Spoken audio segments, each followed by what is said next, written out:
구원 경영이라고 하는 관점으로 출애굽기를 우리가 지금 상고하고 있습니다. 우리 출애굽기를 이렇게 보면 어떻게 하나님이 우리를 구원하시는지, 그리고 구원받은 이후에 어떻게 살아야 우리가 구원을 이룰 수 있는지, 그리고 마침내 우리가 어떻게 하면 천국에 들어갈 수 있는지, 그 구원의 과정, 프로세스가 잘 나와 있습니다. 이런 구원의 과정을 하나님의 구원 경영이라 우리가 이렇게 부른다고 했습니다. 한번 따라해 보세요. 하나님의 구원 경영. 이런 하나님의 구원 경영이라는 관점으로 출애굽기를 보면 온전한 구원이 무엇인지를 먼저 깨닫게 됩니다. 구원은 세 가지 과정으로 이루어지고 있다는 것을 알 수 있습니다. 첫 번째는 이스라엘 백성들이 애굽으로부터의 구원이야. 애굽으로부터 구원.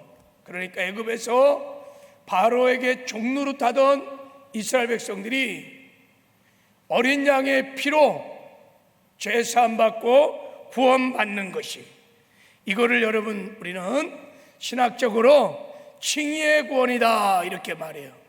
과거의 구원이다 이렇게 말해요. 자, 두 번째 구원은 광야에서의 구원이, 하나님이 이스라엘 백성을 애굽에서 구원한 다음에 바로 약속의 땅 가나안으로 데리고 간 것이 아니라 광야로 인도하셔서 광야에서요 천국 백성다운 천국 백성으로 그들을 변화시키는 성화의 훈련을 하십니다. 이런 것을 우리는 성화의 구원이다 그래. 이거는 현재적 구원인 거예요. 지금 우리도 이 광야 같은 세상에서 우리가 천국 백성으로 우리가 지금 변화되고 하고 있는 성화의 구원을 이뤄가고 있는 줄 믿습니다. 이제 세 번째 구원은 약속의 땅 가나안 땅을 비로소 들어가는 구원이, 광야 훈련을 마치고 요단강을 건너서 가나안 땅에 입성하는 것이죠. 이거를 우리는 영화의 구원이다 이렇게, 앞으로 있을 미래 구원을 말합니다. 그러니까 구원은 한 번에 완성된 게 아니에요. 구원은 프로세스, 과정인 거예요.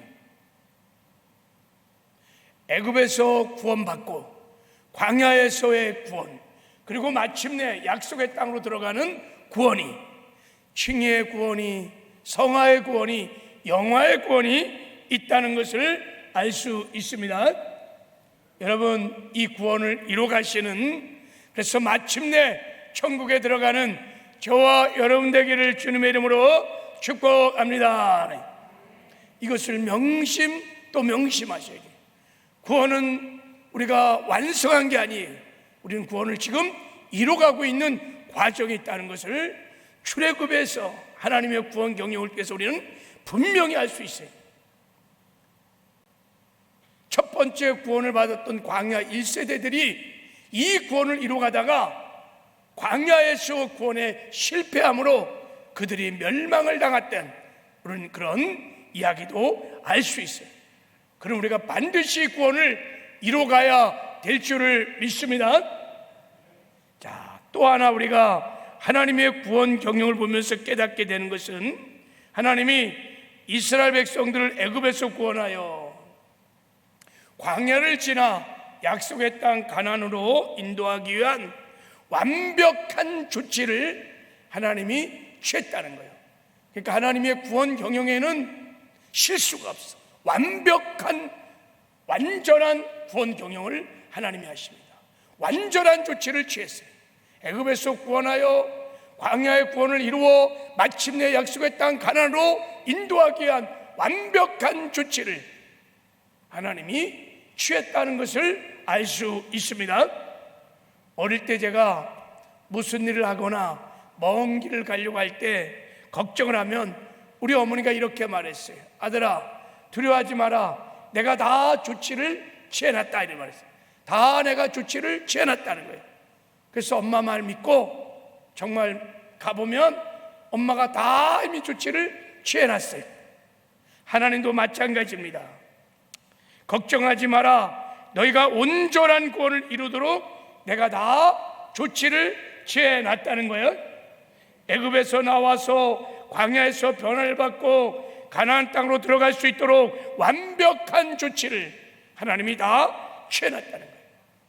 우리가 구원받고 이 땅의 성왕의 구원을 이루어 마침내 천국에 들어갈 수 있도록 하나님께서 완벽한 조치를 취해놨다는 것입니다. 할렐루야. 여기 우리 소망이 있어요. 그래서 우리가 하나님이 취하신 그 완전한 조치를 깨닫고 그 하나님을 신뢰하고 우리가 믿고 순종에 따라가면 마침내 우리는 반드시 천국에 들어가게 될 줄을 믿습니다. 실제로 우리가 지금까지 살펴본 대로 하나님은 이스라엘을 가나안으로 인도하기 위하여 완벽한 조치를 다 취해놓았음을 알았어요. 이스라엘이 가나안 땅으로 인도하기 위하여 첫 번째 취한 조치가 뭐냐면 이스라엘이 애굽에서 구원받자마자 바로 하나님께서 구름기둥과 불기둥을 다 보내주시면서 그들을 약속의 땅 가나안으로 인도하셨어요. 두 번째 조치는 홍해바다 속에다가 생명길을 다 하나님이 준비하셨어요. 그리고 수르 광야에서는 인생의 쓴물을 단물로 바꾸시는 나무를 다 준비하셨어요. 그리고 신광야에서는 하늘의 만나를 다 준비하셨어요. 그리고 르비든 광야에서는 반석에서 생수를 하나님이 다 준비하셨어요. 그리고 르비든 광야에서 아말렉을 이길 수 있는 여호와 니시의 승리도 다 준비했었어요.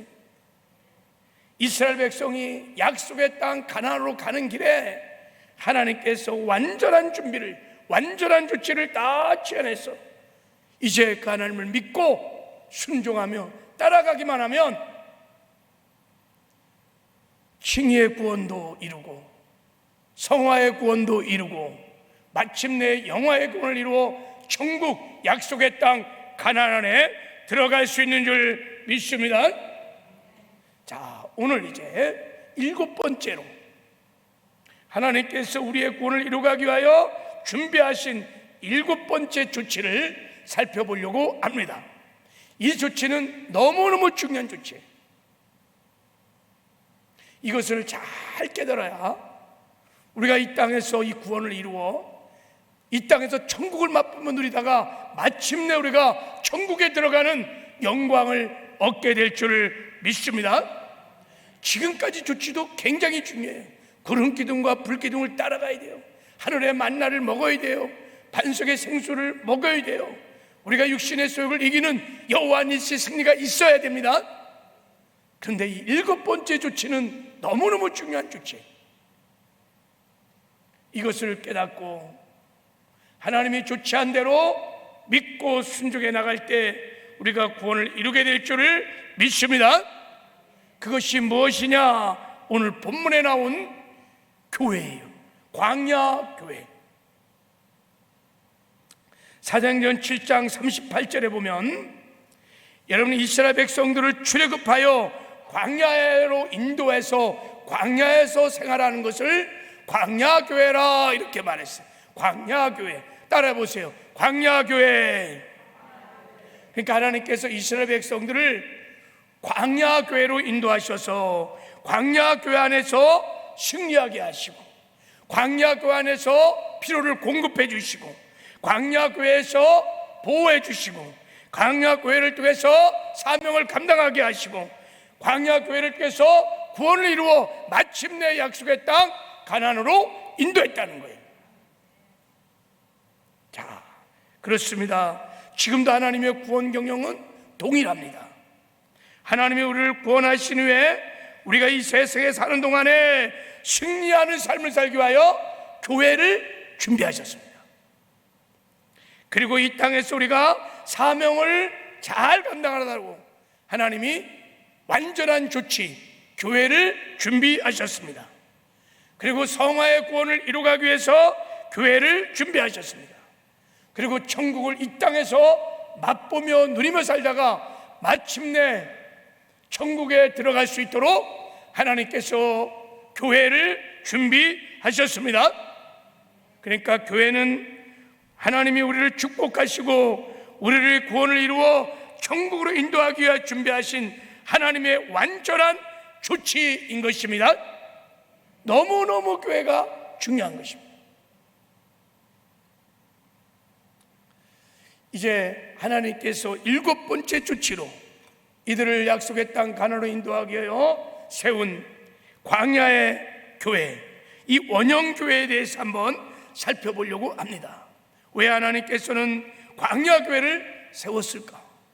왜 하나님은 광야교회를 통해서 이스라엘 백성을 보호하고 지키고 그들을 변화시키고 마침내 그들의 구원을 이루어 약속의 땅 가나안으로 인도하셨을까? 하나님이 최초로 세운 구약의 교회가 광야교회예요.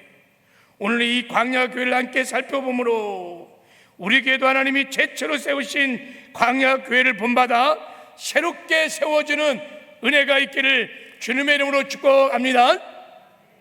자, 이런 관점으로 이제 우리 한번 본문 말씀을 살펴보려고 합니다.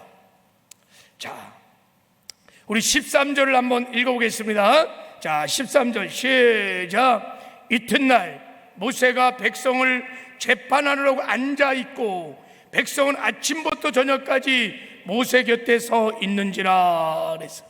여러분, 이스라엘 백성들이 200만이 광야로 나왔어요. 준비도 없이 갑자기 구원을 받고 나온 거예요. 200만이 거대한 공동체가 모여있으니까 얼마나 많은 문제가 생기겠어요. 그렇죠? 200만이 한번 모였다고 생각해보세요. 엄청난 문제가 막 생긴 거예요. 사방에서 문제가 막 속출하는 거예요. 그래서 모세가요, 억울한 사건을 포함해서 사사건건 많은 사건들을 모세가 막 처리를 하고 있는 거예요. 문제가 생기면 다 모세에게 찾아오는 거예요. 모세에게 찾아오는 거예요. 문제만 생기면 그냥 목사님 신방해 주세요. 목사 이럴 때는 어떻게 해요? 목사 이거 가르쳐 주세요. 다 담임 목사에게만 찾아오듯이 막 이런 꼴이 지금 벌어진 거예요. 지금 갑자기 광야 나왔는데 와, 별의별 부부의 문제, 자식의 문제, 건강의 별의별 문제가 얼마나 많이 있겠어요.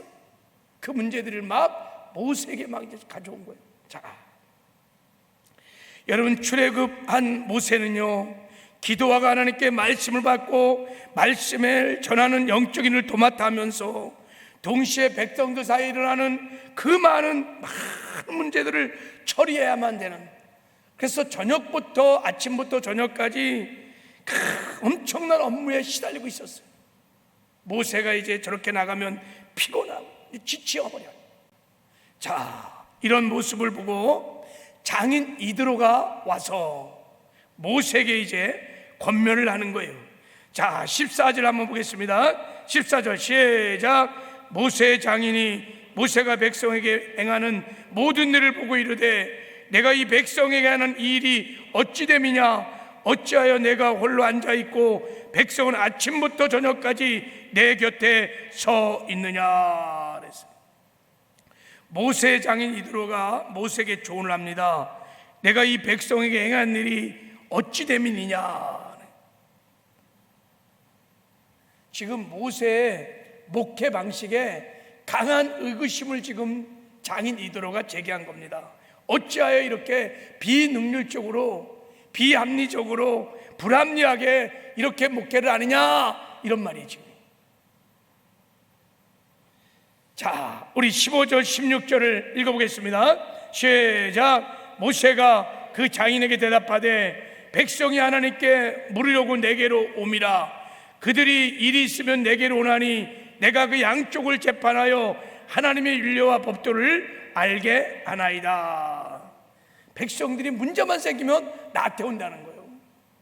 그래서 모세가 하나님의 말씀을 가지고 옳고 그름을 가려주면서 재판을 해준다는 거예요.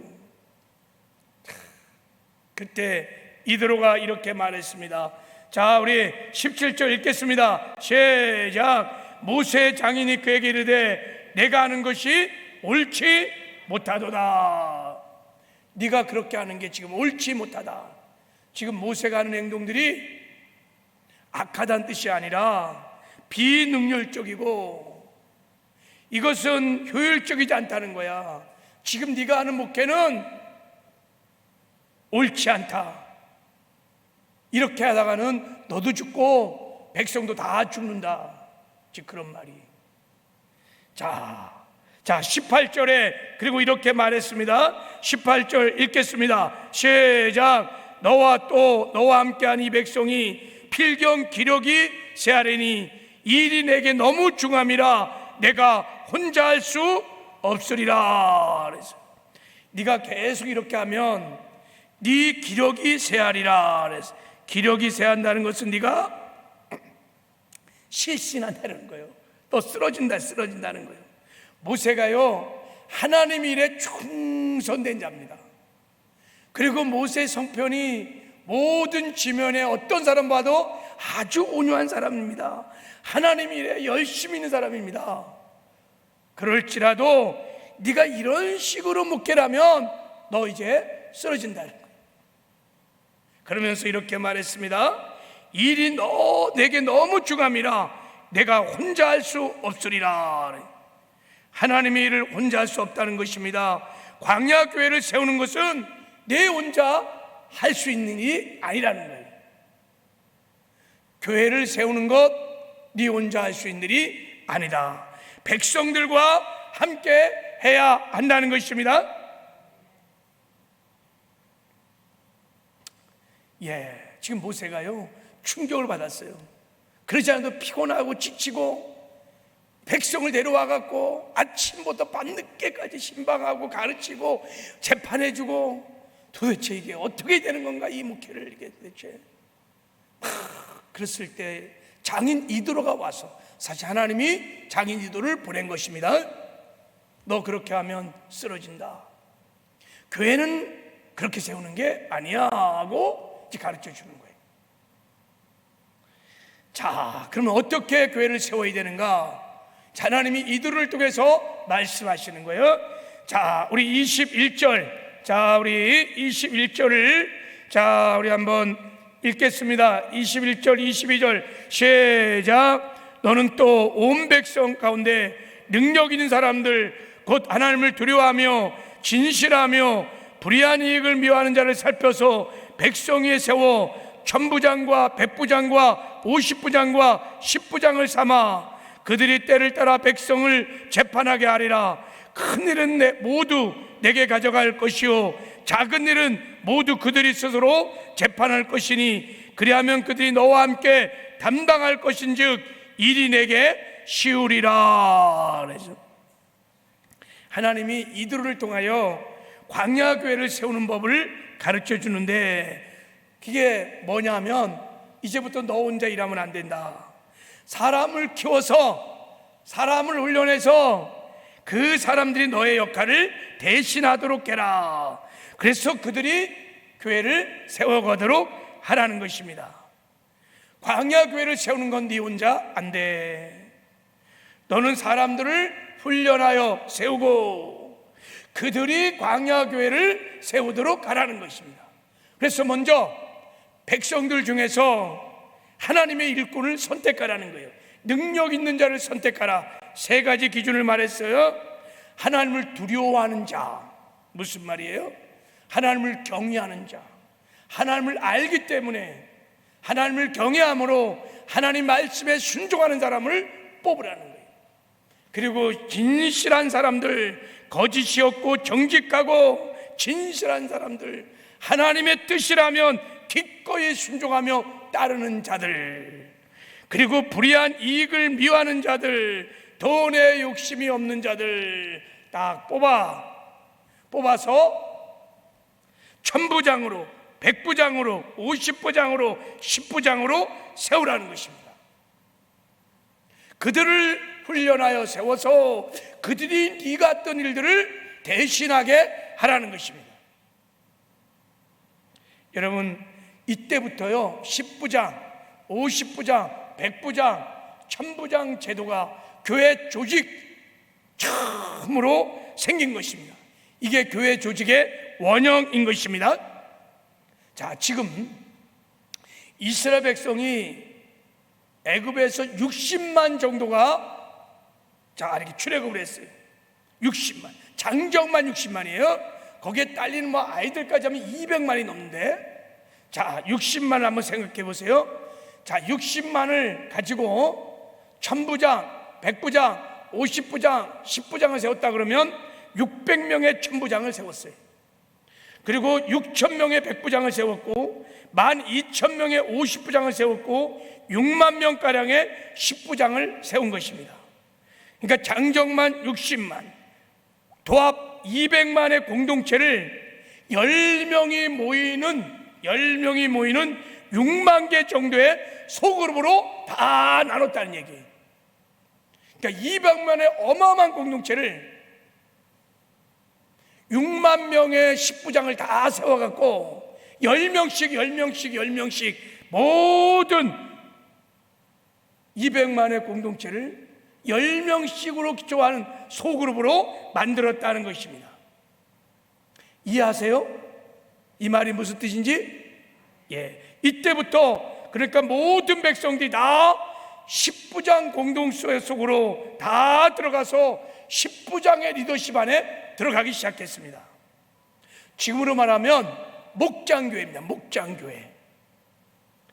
10부장은 지금으로 말하면 목자 정도 될 거예요. 그리고 50부장은 한 지역장, 100부장은 교구장, 1000부장은 대교구장, 이렇게. 이것이 하나님이 최초로 광야에 세운 교회의 원형입니다. 그러니까 10명 정도의 작은 소그룹 중심으로 세워진 광야는 그때부터 10부장 소그룹 안에서 그들이 함께 모여서 하나님의 율법의 말씀을 나누고 말씀을 적용하고 10부장들이 말씀을 가르치고 웬만한 것은 10부장들이 율법의 말씀으로 다 해결을 해주는 거야. 그리고 10명의 공동체로 서로 모여서 삶을 나누고 교제도 하고 광야생에서 발생하는 많은 문제를 해결받고 광야생활에서 필요한 것들을 공급받고 서로 영적으로 돌봐주고 그래서 함께 가나안 땅을 향해서 갔던 것입니다. 할렐루야. 민수기 여러분 10장에 보면 이 광야교회 조직을 따라 광야교회 10부장, 50부장, 100부장, 1000부장의 리더십을 따라 움직이는 것을 보게 됩니다. 10명으로 공동체를 이루어진 10부장의 리더십 안에서 그들은 광야에서 훈련도 받고 광야에서 사명도 감당하고 광야에서 말씀도 배우고 그래서 마침내 광야를 지나 약속의 땅 가나안 땅에 들어가는 승리를 얻게 된 것입니다. 여러분, 모세도 그렇게 10부장, 50부장, 100부장, 1000부장과 함께 광야 교회를 이끌어 가면서 이제 모세가 그 무거운 사역에서 벗어났어요. 이렇게 교회를 재편성하기 전에는 아침부터 밤늦게까지 백성들의 문제를 해결하냐고 막 지치고 고뇌서 기도할 시간이 없었어요. 말씀을 볼 시간이 없었어요. 회막에 나갈 시간이 없었어요. 근데 딱 10부장 체제로 광야교회를 딱 재정비한 다음에는 그때부터 모세가 어디 가느냐? 회막에 들어가기 시작해요. 하나님 앞에 머물기 시작하면서 하나님과 영적인 교제를 하면서 하나님의 음성을 듣기 시작하는 거예요. 그리고 하나님이 들었던 음성을 가지고 백성들에게 설교하고 가르치고 백성들은 그 설교를 듣고 힘을 얻고 광야를 이겨나가는 신앙생활을 하게 된 줄을 믿습니다. 여러분, 10명씩 모이는 작은 10부장 공동체를 중심으로 세워진 교회, 이것이 하나님이 최초로 광야에 세운 광야 교회입니다. 이 광야 교회는 앞으로 하나님께서 장차 이 땅에 세울 주님의 교회를 보여주는 예표요 모형인 줄 믿습니다. 출애굽한 이후에 광야 교회를 통해서 하나님은 이스라엘 백성의 필요를 공급하셨고요, 그들을 변화시켰고요, 율법을 가르쳤고요, 그들의 성장을 이뤘고요, 그리고 마침내 광야에서 이기게 하셨고요, 그리고 가나안 땅에 들어가게 하신 줄 믿습니다.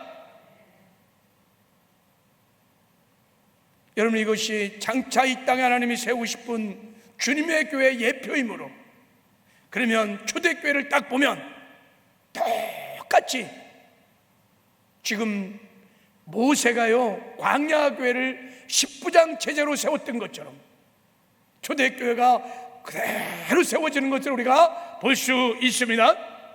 여러분, 사도행전 2장에 보면 사도 베드로가 성령을 받고요, 성령 충만해서 이제 복음을 막 전합니다. 복음을 막 전하니까 그날이요 구원을 받은 사람이 몇 명이 생기느냐? 3,000명이. 자, 하나님 말씀 한번 보였어요.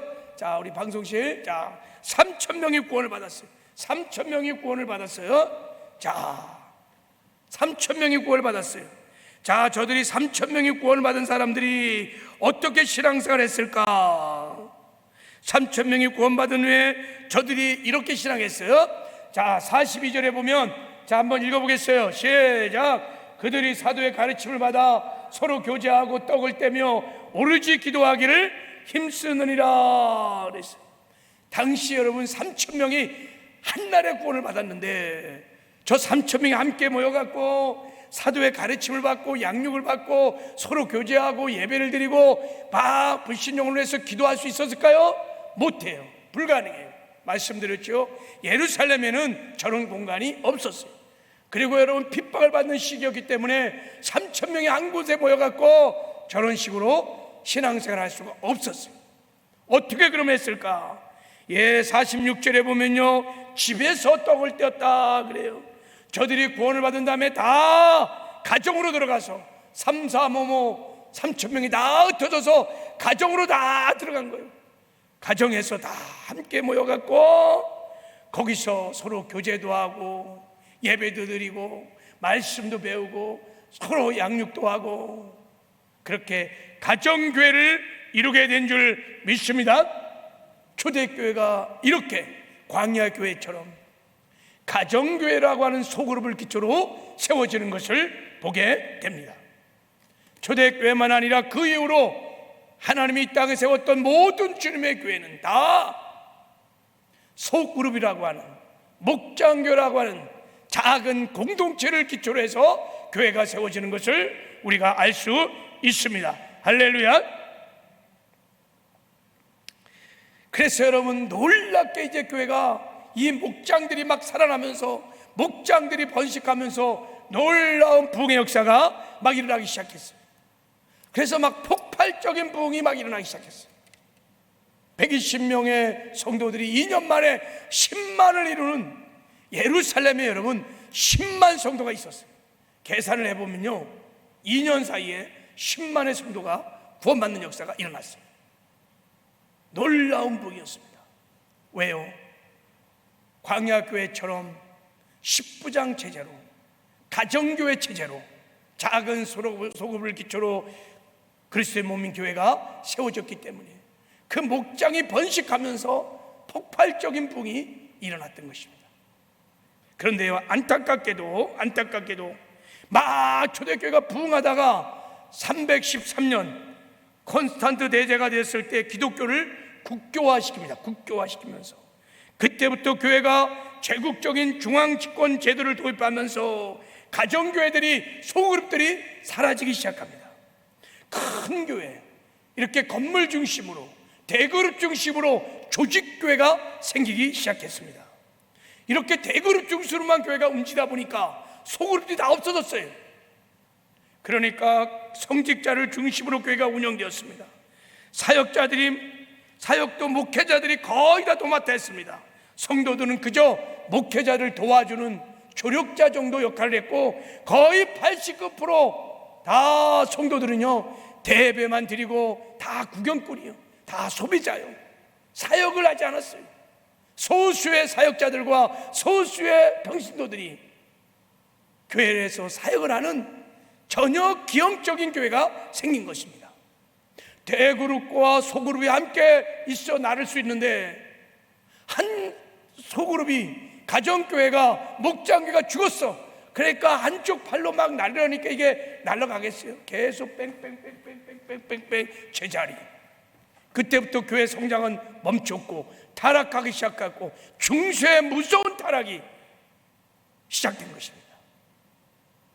목장이 죽으면서, 소그룹이 죽으면서 교회는 제 사명을 감당하지 못했습니다. 지상명령을 성취하지 못했습니다. 그리고 타락하고 곤두박질 쳐서 중세라고 하는 천년의 무서운 암흑기를 맞이하게 된 것입니다. 여러분, 이제 우리 오늘 본문의 말씀을 통해서 하나님이 가르치는 대로 다시 하나님께서 그토록 원하시기 빠졌던 광야 교회로 돌아가야 될 줄을 믿습니다. 초대교회적인 건강한 교회로 우리가 돌아가야 될 줄을 믿습니다. 그러면 반드시 교회는 부흥하게 될 줄을 믿습니다. 왜 하나님께서 광야교회를 10부장 체제로 소그룹 중심으로 교회를 세웠는가? 왜 초대교회를 목장교회를 기초로, 가정교회를 기초로 그렇게 주님의 교회를 세웠는가?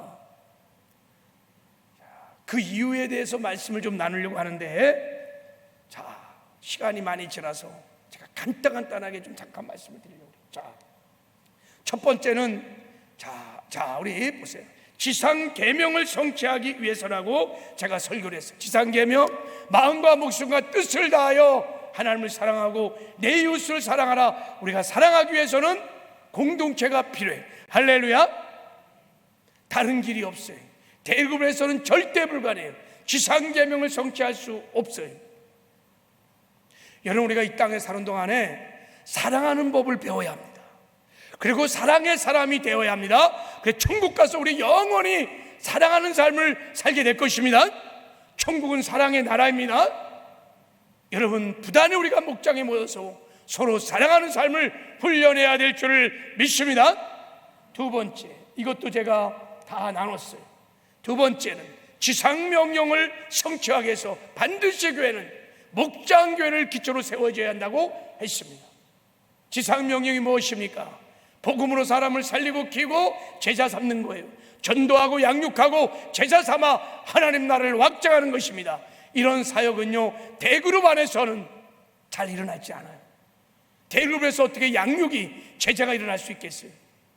그래서 하나님께서 소그룹 중심으로 교회를 그렇게 세운 줄 믿습니다.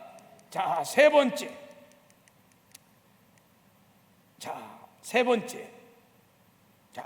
이거예요. 제가 첫 번째, 두 번째는 유튜브에 지난주, 요번주 설교가 다 올라와 있으니까 보면 알 수 있습니다. 세 번째는 한번 읽어보겠습니다. 왜 하나님께서 목장교회를 기초로 교회를 세웠는지. 세 번째 우리 같이 한번 읽어보겠습니다. 시작.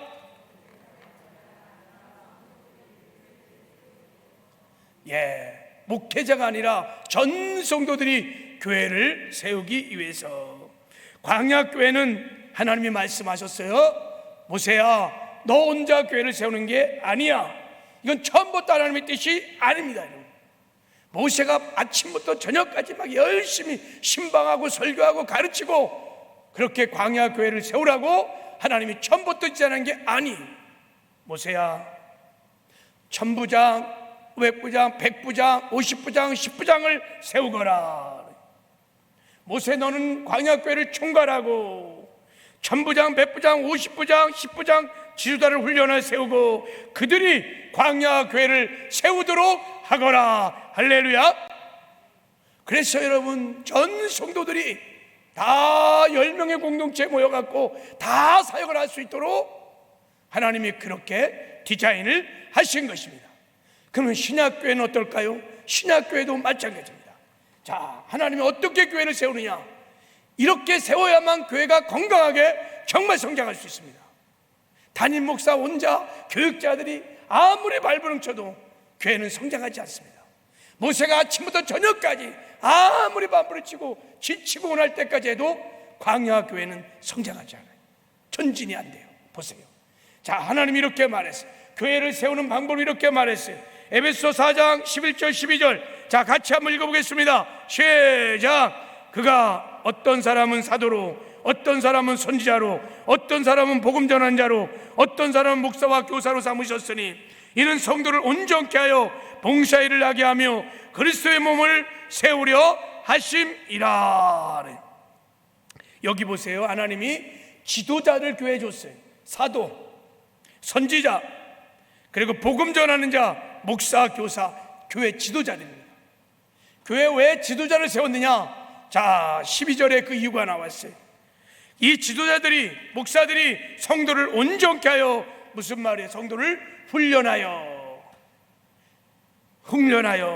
그들을 봉사일을 하게 해서 그리스도의 몸을 세우게 하셨다. 모세가요 10부장, 50부장, 100부장, 1000부장을 세워서 그들을 훈련하여 그들을 세웠던 것처럼 교회 종들은 성도를 훈련하여 훈련된 성도들이 그리스도의 몸인 교회를 세우도록 하라는 것입니다. 그러므로 교회는 성도들이 세워가는 것입니다. 교회 사역의 주체는 누구냐? 성도들입니다. 목회자는 성도들을 훈련하여 온전케 하여 그들이 그리스도의 몸, 여기서 그리스도의 몸이라는 거예요. 몸, 그리스도의 몸. 교회는 여러분 조직이 아닙니다. 예배당이 아닙니다.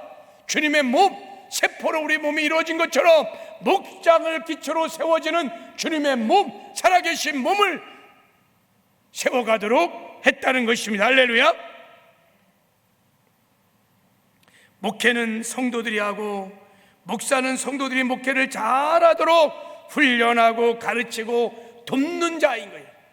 이게 하나님이 디자인하신 주님의 교회를 성장시키는 하나님의 방법인 것입니다. 할렐루야. 여러분 아멘이세요? 말씀이니까 여기 동의하시길 바랍니다. 그래서요, 하나님이 교회를 세울 때 목장교회를 기초로 교회를 세우신 것입니다. 만약에 대그룹 중심만 교회가 됐다 그러면요, 성도들이 아무리 일하고 싶어도, 아무리 사역을 하고 싶어도 한 20% 하고 나면요 할 자리가 없어요. 일할 게 없어요. 나머지 80%는 다 구경꾼이에요. 그러나 목장교회를 기초로 교회가 세워지면 다 목장에 모여서 거기서 찬양도 하고 예배도 하고 전도도 하고 양육도 하고요, 교제도 하고요, 다 할 수 있습니다. 할렐루야. 모세가요 10부장, 50부장, 100부장, 1000부장으로 교회를 재편성하기 전에는 다 구경꾼이야, 다 방관자야, 다 소비자야. 모세만 언제 바빠? 모세만 슈퍼맨이야. 모세가 마치 접시를 돌리는 고개사처럼 막 이것도 하고 저것도 하고 이것도 하고 저것도 하고 막 온 동네북 다 치고 다니는 거야. 다른 사람은 다 우리 문제가 있습니다, 해결해 주세요, 다 점만 빨고 있는 소비자들. 그런데요 10부장 제도로 딱 만들어 놓으니까 막 6만 명의 리더십이 막 활동하기 시작하는 거야. 할렐루야. 목장교회로 전환하고 목장교회로 주님의 교회가 딱 세워지면 그 목장 안에서 전 성도가 사역하기 시작하는 거예요.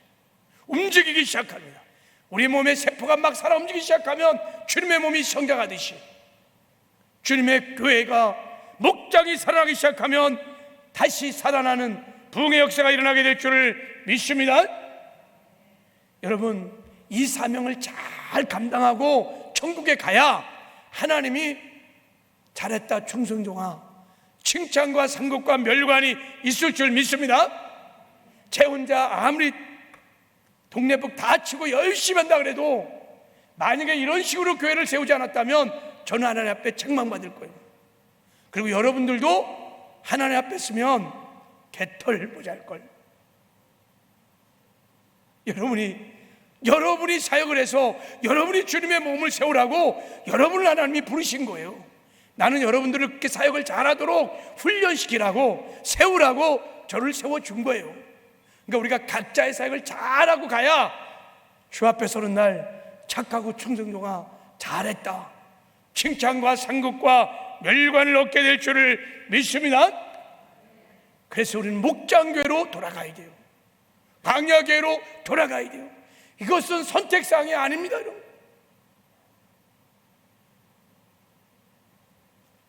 그러므로 여러분, 훈련 받으셔야 합니다.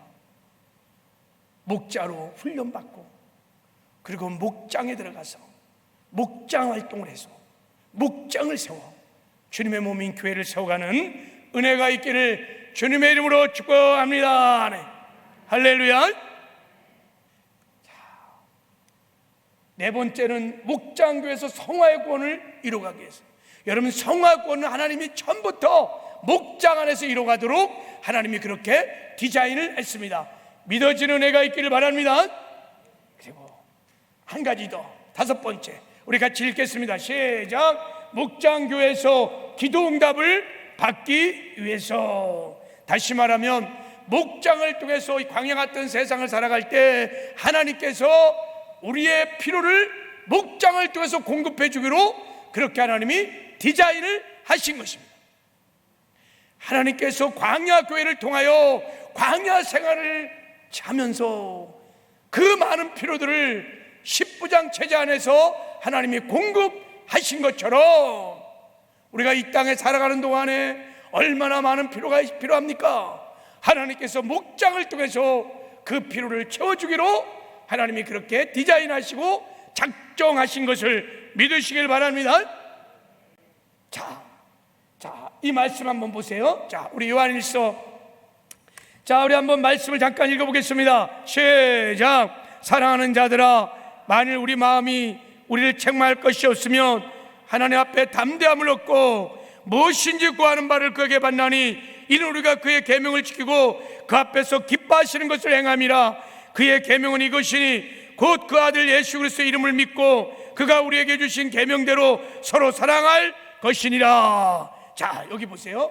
무엇인지 구하는 바를 그에게 받는다 그랬어요. 자, 우리 요한일서 3장 21절 22절 보세요. 요한일서 3장 21절 22절. 방송실 요한일서 3장, 요한일서 3장 21절. 자, 이렇게 말했어요. 무엇인지 구하는 바를 그에게 받나니 너희들이 무엇인지 구하면 다 응답해. 백지수표를 하나님이 넣어줬어요. 이야, 저기 보세요. 무엇인지 구하는 바를 그에게 받나니. 근데 어떻게 해야, 조건이 안에 있는데 뭐냐면 이는 우리가 그의 계명을 지킬 때, 그 계명이 뭐예요? 서로 사랑하는 거예요. 그러니까 우리가 목장에 함께 모여서 뜨겁게 사랑하며 사랑의 공동체를 이룰 때 그 안에서 너희들이 무엇인지 구하면 다 하나님이 응답해 준다는 것입니다. 할렐루야. 우리의 모든 필요를 하나님이 목장을 통해서 공급해 준다는 것입니다. 그러니까 기도하는 것도 중요하지만 더 중요한 것은 목장에 모여서 우리가 사랑하는 거예요. 사랑의 공동체를 이루는 것입니다. 그러면 하나님이 사랑의 공동체를 거쳐 삼고 임재하셔서 당신의 영광을 나타내시고 당신의 능력을 부어주시며 우리의 필요를 공급해 주시고 우리를 지켜주시고 보호해 주시고 인도해 주실 줄 믿습니다. 목장이, 여러분, 우리가 이 땅에 살아가는데 모든 필요를 공급을 받는 축복의 전당인 줄 믿습니다. 혼자서요 기도하면 하나님이 때로는 응답이 될 수 있겠죠. 그러나 하나님께서 우리의 필요를 공급하는 하나님의 방법, 하나님이 디자인의 방법은 목장이에요. 하나님은 목장에 모여서 함께 필요를 나누고 아픔을 나누고 그리고 함께 그것을 가지고 함께 기도하기를 원합니다. 그렇게 기도할 때 하나님께서 그 기도를 들으시고 응답해 주기를 원하십니다. 하나님의 영광을 나타내 주기를 원하십니다. 능력을 부어주시기를 원하십니다. 그래서 목장이, 여러분, 기도 응답을 받는 최고의 장소요, 내 영육의 필요를 공급받는 최고의 장소인 것을 믿으시길 바랍니다. 여러분, 여의도 순복음교회가 한참 막 부흥할 때 목장이 살아있었어요. 목장에서 기도하면 병든 데가 막 치료되고 귀신이 떠나고 어떤 기도 응답이 있고요, 막 기도응답의 기쁨이 충만했어요. 그때 교회가 막 부흥하기 시작했어요. 여러분, 지금도요, 우리가 목장에 모여서 서로 뜨겁게 사랑하면 하나님이 반드시 목장 안에 임재하셔서 우리가 부르짖어 간구하는 기도를 들으시고 응답해 주시는 줄 믿습니다. 그래서 목장인에겐 절대적으로 필요한 것입니다. 이스라엘 백성에게서 여러분, 광야교회는 절대적으로 필요한 것이었어요. 있어도 되고 안 될 문제가 아니었어요. 내가 광야교회를 생활을 해야 되냐 말아야 되냐 선택사항이 아니었어요. 광야교회 생활을 하지 않으면 광야에서 승리할 수 없었어요. 하나님의 인도를 받을 수 없었어요. 율법의 가르침을 받을 수 없었어요. 그리고 필요를 공급받을 수 없었어요. 마찬가지로 목장 생활을 하지 않는 것은 우리의 선택사항이 아닙니다. 하나님은 목장을 통해서 우리의 필요를 지금도 공급해 주시는 줄 믿습니다. 말씀을 맺겠어요. 그럼 우리가 어떻게 광야교회를 세울 수 있을까? 자, 목장교회를 세우는 방법은 목장에 모이기를 우리가 힘써야 될 줄 믿습니다. 모여야 돼요. 우리가 함께 모여 그리스도의 몸을 이루어야 돼요. 우리가 함께 모이는 자체만 해도 축복인 줄 믿습니다. 그리고 모여서 무엇보다 말씀드렸죠, 뜨겁게 사랑하는 거예요. 여러분, 목장에 모일 때마다 항상 또 명심할 것이 뭐냐면 사랑하기 위해서 모이는 거예요. 항상 명심해야 돼요. 목장에 모일 때 나는 오늘 사랑하기 위해서 모인다. 어떻게 사랑해요? 위로 하나님을 마음과 목숨과 뜻을 다하여 사랑하기 위해서 목장에 모인다. 안으로 내 지체를 오늘 뜨겁게 내가 사랑하기 위해서 모인다. 밖으로 내가 불신 영혼들을 사랑하기 위해서 모인다. 할렐루야. 목장 모임은 또 하나의 예배가 아니에요. 또 하나의 모임이 아니에요. 사랑하기 위해서 모이는 거예요. 그래서 우리가 뜨겁게 사랑할 때 하나님이 사랑의 공동체를 거쳐 삼고 임재하셔서 당신의 영광과 능력을 나타내 주십니다. 그래서 우리가 힘을 얻고 은혜를 받고 목장에서 여러분 지상 계명도 성취하고 지상 명령도 성취하고 초대교회인 건강한 교회도 세우고 기도 응답도 받고 성화의 구원도 이루고 천국도 맛보다가 반드시 목장을 통하여 천국에 들어가는 영광을 얻게 될 줄을 믿습니다. 할렐루야. 이런 목장을 세워가는 저와 여러분 되기를 주님의 이름으로 축복합니다.